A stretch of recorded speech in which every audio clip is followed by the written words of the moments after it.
혹시 주변에 아니 내 전화기에 전화만 하면 예배 나오겠다 라는 사람들 혹시 지금 딱 떠오르는 사람 계신가요?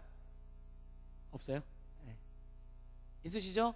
한 분 이상 꼭 될 것 같아요. 그래서 다음 주에는 꼭 전화 한번 하셔서 같이 예배 자리로 나올 수 있으면 좋겠습니다. 기억하셔가지고 자 화이팅! 예.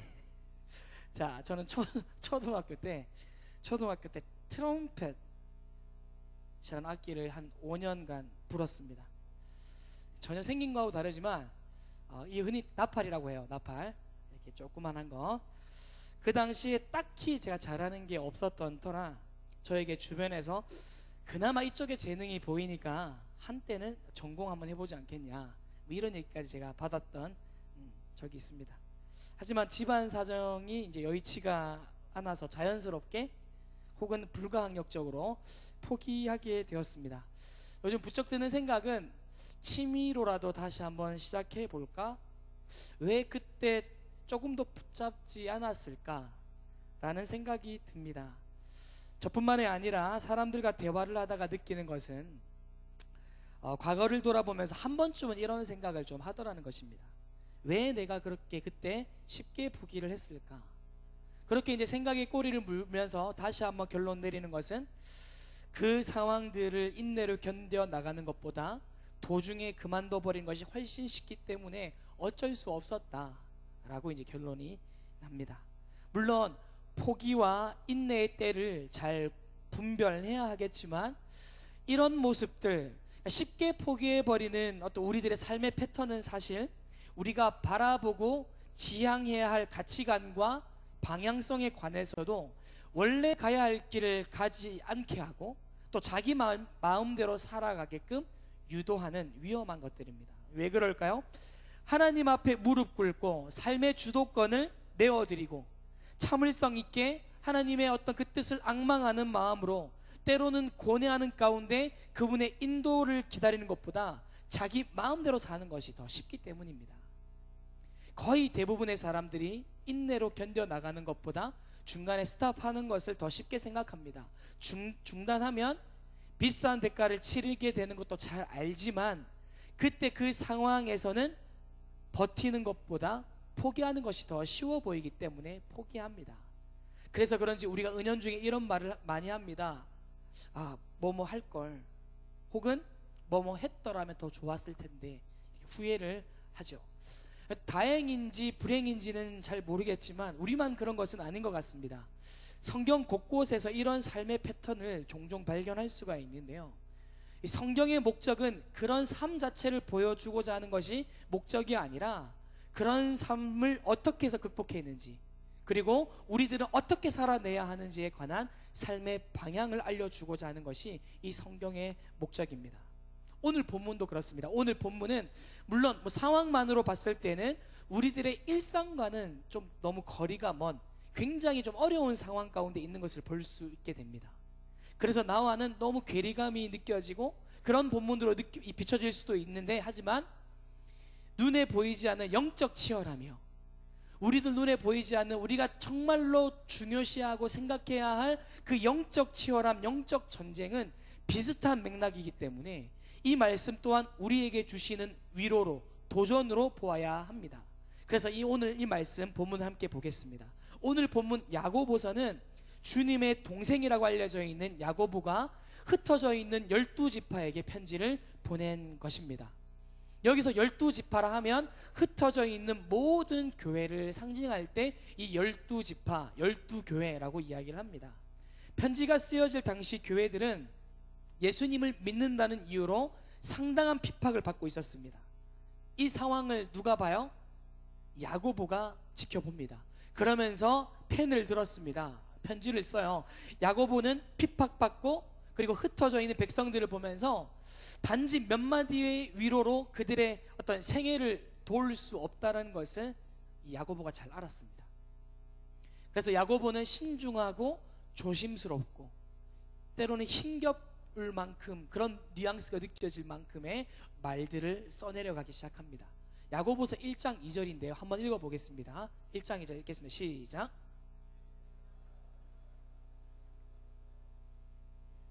자, 뭐라고 했습니까? 여러 가지 시험을 당할 텐데 그 시험을 온전히 기쁘게 여기라. 테스트이든 템테이션이든. 무슨 말인지 궁금하신 분은 유튜브로 가셔서 희성교회 청경부 치시고 지난달 22일 설교를 참고하시면 되겠습니다. 테스트이든 템테이션이든 어떤 그 시험을 우리가 만날 때 기쁘게 여기라는 겁니다. 우리에게 주어진 상황 가운데 주어진 이 시험을 기쁘게 여기는 건 사실 우리가 누구에게 권면하기는 쉬운데요, 내가 하기에는 너무 힘에 겨운 말일 수도 있습니다.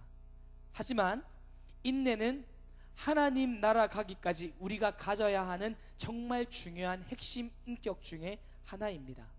그래서 4절 상반절을 보시면 주님은 인내를 온전히 이루라고 말씀하십니다. 인내는요, 휘포모네라는 단어입니다. 휘포모네요.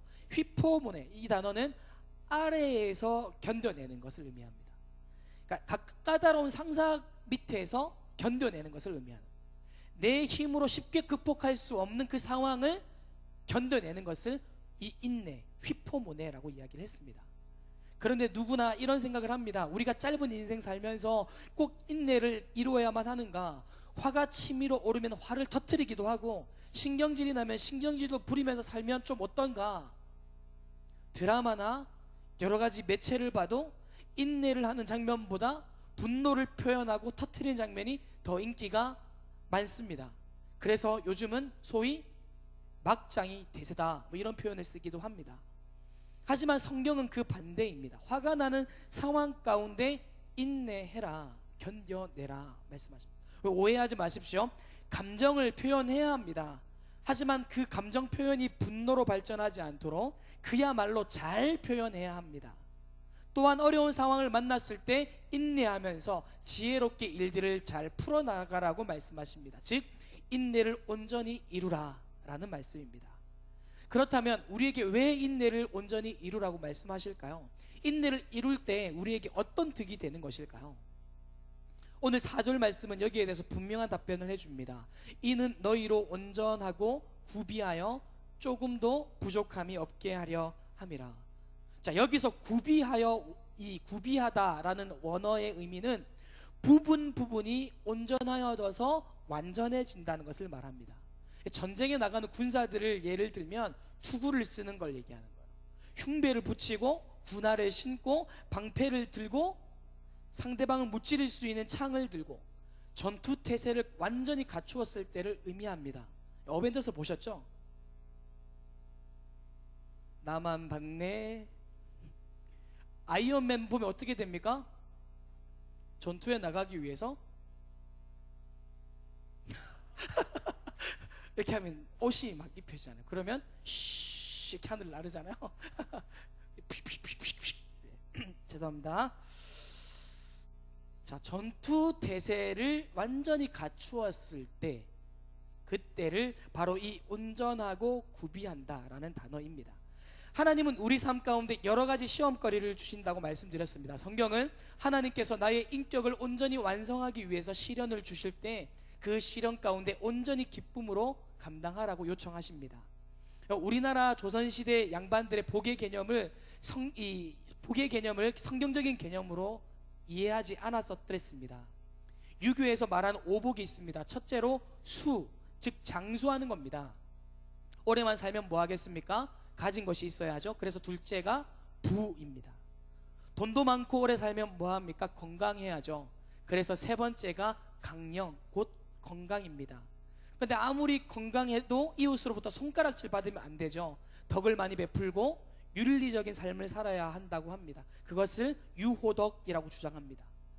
마지막으로 고정명, 즉 명대로 살다가 편하게 죽어야 한다. 이것이 복이다.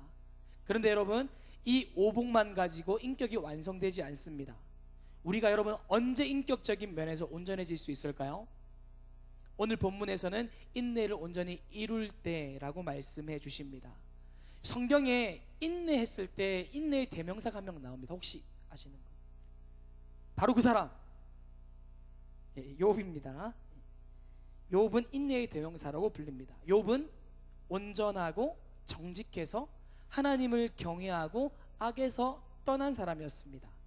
이 욥이요, 어떤 복을 받았습니까? 이때 당시에 이 고대에는 이 자녀가 많은 게 대세였습니다. 자녀 많은 게 복이었습니다. 자녀가 아들 7, 딸 3, 어마어마하죠. 그리고 양이 7천, 낙타가 3천 마리. 별로 안 놀라시는데 소도 있습니다. 소가 500결이, 암나귀가 500마리가 되는 부자였습니다. 종도 어마어마하게 많았습니다. 그런데 여러분, 정말 질투가 나는 것이 하나님도 잘 믿었어요. 재물도 풍족했어요. 정말 부족할 것이 없는 훌륭한 부자가 바로 이 욥이었습니다. 그러던 어느 날 욥에게 끔찍한 일이 생깁니다. 종들이 찾아와서 이상한 보고를 하기 시작을 합니다. 주인님, 스바 사람들이 찾아와서 주인님의 소와 나귀를 다 뺏어갔습니다. 주인님, 불이 하늘에서 떨어져서 주인님의 양을 다 태워버렸습니다. 주인님, 갈대아 사람들이 쳐들어와서 주인님의 낙타를 뺏어갔습니다. 주인님, 이번에는 좀 심각합니다. 이번에는 거친 들판에서 큰 바람이 불어왔는데 주인님의 아들과 딸이 있는 집을 무너뜨렸습니다. 그리고 주인님의 아들과 딸은 모두 죽었습니다. 정말 생각하기도 싫은, 입에 담기도 싫은 일들이 일어났습니다. 사랑하는 아들과 딸 모두와 모든 재산을 다 잃어버렸다는 소식이었습니다. 이제 욥은 일어나 겉옷을 찢습니다. 그리고 머리털을 밀고 땅에 엎드렸습니다. 여러분, 얼마나 슬펐을까요? 얼마나 끔찍했을까요? 이 상황에서 욥은 원망하거나 불평하지 않습니다. 오히려 욥은 내가 모태에서 나왔은즉 또한 알몸이 그리로 돌아가올지라. 주시니도 여호와시요 거두시니도 여호와시오니 여호와 이름이 찬송을 받으실지니이다. 여기서 유명한 찬양이 나왔잖아요. 주님은 주시며 주님은 찾으시네. 주 이름 찬양. 여기서 뒤에 쭉 가면 다음 주에 한번 부탁드리겠습니다. 자, 욥의 고백에서 나왔던 찬양이 있습니다. 자, 그런데 안타깝게도 그게 끝이 아니었습니다. 그렇게 며칠이 지나고 욥이 이제 마음을 좀 추스리려고 하는데 이번에는 욥 자신의 건강에 문제가 생겼습니다. 몸의 종기가 발바닥부터 얼굴까지 온몸에 종기가 난 겁니다. 너무 가려운 거예요. 너무 아파서 재 가운데 불구덩이 앞에 앉았습니다. 너무 가려우고 너무 고통스러우니까. 그리고 질그릇 조각으로 온몸을 긁으면서 아픔을 이겨내고 있었습니다. 그때 욥의 아내가 찾아와서 바가지를 긁습니다. 여러분, 욥의 아내, 우리가 이 남자 입장에서 바가지면 지금 어려운 상황인데 너까지 그렇게 해야 되겠냐 하겠지만 욥의 아내의 입장에서는 정당한 바가지였습니다. 이제 좀 그만하라는 거죠. 하나님께 원망이라도 하든지 잘난 척 좀 그만하고 이제 좀 뭔가 해보라는 거죠. 여러분, 사실 이쯤 되면 하나님을 원망해야 되는 거 아닐까요? 하나님께 화를 내야 하는 거 아니겠습니까? 하지만 욥은 그러지 않습니다. 그리고 아내를 향해서 이렇게 말했습니다. 욥기 2장 10절, 그가 이르되 그대의 말이 한 어리석은 여자의 말 같도다. 우리가 하나님께 복을 받았은즉 화도 받지 아니하겠느냐 하고 이 모든 일에 욥이 입술로 범죄하지 아니하니라. 욥은 모든 것의 주인은 내가 아니라 하나님이시다라고 계속 고백했습니다. 하나님께서 복도 주셨기 때문에 화도 주실 수 있다, 그런 고백이었습니다. 하지만 욥은 친구들과의 대화에서 결국 무너집니다. 이 욥의 무너짐은 참 많은 것을 생각하게 합니다. 사실 우리가 볼 때 욥은 그 극한 상황에서 정말 잘 참아냈습니다. 하지만 오늘 욥기서에서는 결국 그 인내가 자신의 의가 되어버렸던 상황을 우리가 욥기를 통해서 볼 수 있습니다. 우리가 하나님을 위해서 하고 하나님 앞에서 신앙 고백을 한다고 하지만 그것이 나의 의가 될 수 있다라는 그런 위험성을 경고하고 있습니다. 욥기 21장 5절과 6절 한번 찾아보시겠습니다. 욥기 21장 5절과 6절 말씀 우리 함께 읽겠습니다.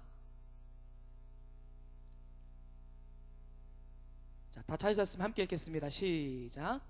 나는 결코 너희를 옳다 하지 아니하겠고 내가 죽기 전에는 나의 온전함을 버리지 아니할 것이라.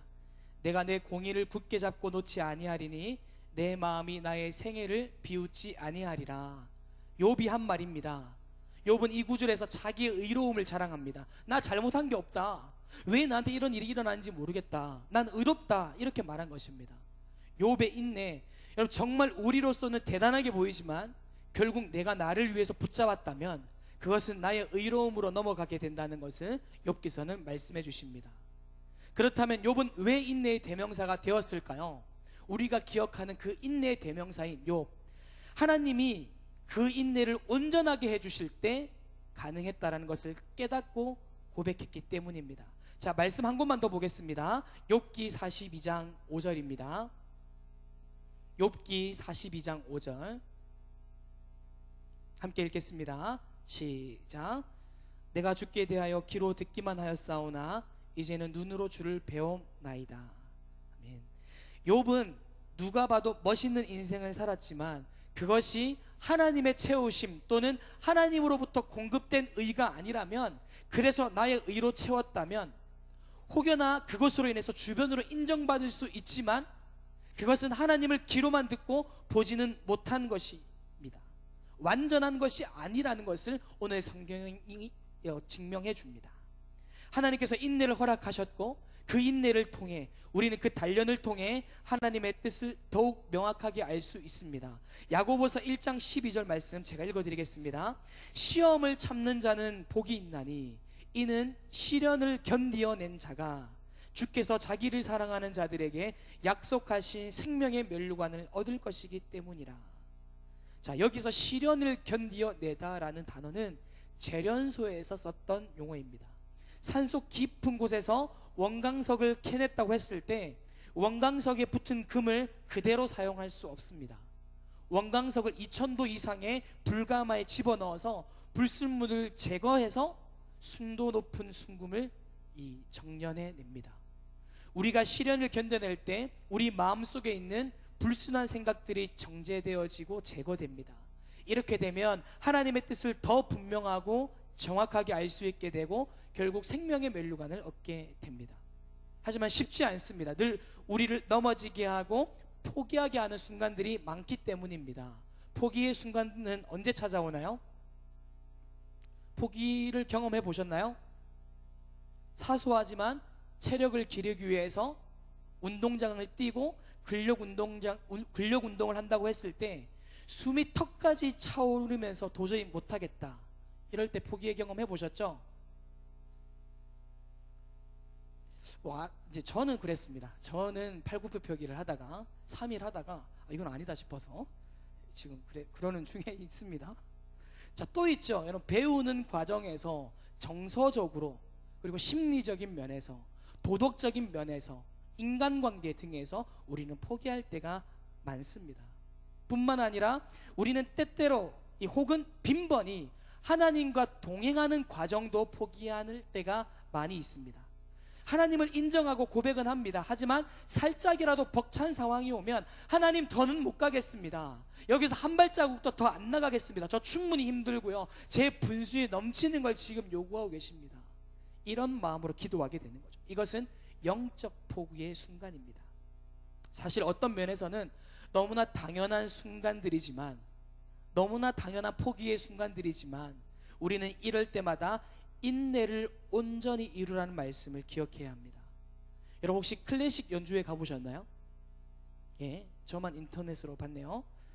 클래식 연주회에 가면 다양한 악기들이 있습니다. 저는 트럼펫을 불었기 때문에 나팔 쪽에 관심이 많이 있지만 보통 클래식이라 하면 바이올린을 많이 떠올립니다. 세상에 많은 바이올린이 있지만 사람들이 최고로 치는 바이올린 몇 종류가 있습니다. 이름이 좀 어렵습니다. 아마티, 과르네리, 스트라디바리우스. 발음이 저렴해서 미안합니다. 아마티, 과르네리, 스트라디바리우스. 특별한 의미가 있는 것은 아닙니다. 그냥 이 악기를 만든 사람들의 이름들입니다. 이 악기들은 특이한 공통점이 있습니다. 모두 1600년에서 1700년 사이에 크레모나라고 하는 그 같은 지역에서 만들어졌다라는 겁니다. 그리고 지금까지 이 시대에 이 지역의 나무로 만든 바이올린들은 수십억 원에 팔리기도 한다는 겁니다. 왜 이렇게 악기가 비쌀까요? 당연히 소리가 좋기 때문이겠죠. 수백 번을 연주해도 똑같은 소리가 나기 때문입니다. 맛있는 음식을 만들 때 좋은 재료가 중요한 것처럼 좋은 소리가 나기 위해서는 기술도 중요하겠지만 이 원재료가 너무너무 중요합니다. 얼마나 좋은 나무길래 비싼지 궁금하시죠? 과학자들도 궁금했나 봅니다. 그래서 과학자들이 이 바이올린의 나무를 연구했습니다. 그러다가 한 가지 이유를 발견하게 되었습니다. 이탈리아에서 1645년부터 1750년까지, 그러니까 평소보다 너무 추워가지고 소빙하기라고 부를 정도의 강추위가 있었대요. 그래서 나무들이 안 추울 때 느긋하게 살다가 갑자기 추워지니까 그족이 탄탄해지고 나이테가 촘촘해졌다는 겁니다. 이런 환경 속에서 나무가 단단해졌고, 이렇게 단단한 좋은 나무로 바이올린을 만들었더니 그 악기가 최고의 악기가 되었다는 겁니다. 저는 이 이야기를 들으면서 이런 생각을 했습니다. 만약에 소빙하기가 없었다면, 아니면 나무들이 추위를 견디지 못하고 다 얼어 죽었다면 이 명품 악기가 만들어질 수 있었을까? 여러분 어떻게 생각하십니까? 우리도 마찬가지라고 생각합니다. 우리가 이 세상을 살아갈 때 기쁘고 좋은 일만 있는 것이 아니라 당연히 어려움이 있습니다. 당연히 견디기 힘든 슬픈 일도 있고 속상한 일도 있습니다. 좋은 날보다 그렇지 않은 날이 더 많을지도 모릅니다. 하지만 하나님은 우리에게 고난이 다가올 때 우리가 원망하고 불평하기를, 포기하기를 원하지 않으십니다. 원망과 불평으로는 고난을 극복할 수가 없습니다. 정말 참 스트레스 주는 말씀이죠. 이 말씀을 삶으로 살아내는 거 쉽지 않습니다. 이런 우리들에게 이 책이 도움될지 모르겠습니다.